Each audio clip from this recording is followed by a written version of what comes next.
भाजप हे शेतकरी विरोधी आहे। आज महाराष्ट्रामध्ये अवकाळी पावसामुळे शेतकरी उद्ध्वस्त झालेला आहे।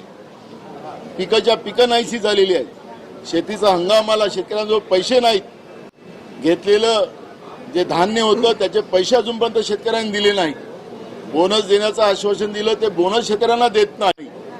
कर्जमाफी करण्याची भूमिका या लोकांनी मांडली होती, कर्जमाफी करायला तयार नाहीत आणि पीक विमा सुद्धा बंद करून टाकला। शेतकरी विरोधी जे सरकार आहे हे सरकार जेवढा आमच्या शेतकऱ्यांना अपमानित करेल तर हे आम्ही सहन करणार नाही। सरकारच्या विरोधात आम्ही रोज आवाज उचलू, एक दिवस नाही रोज निलंबित केलं तरी आम्ही थांबणार नाही।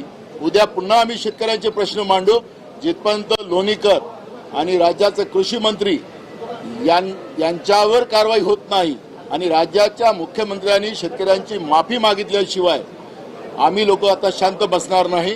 शेतकऱ्यांचा अपमान आम्ही अजिबात सहन करणार नाही।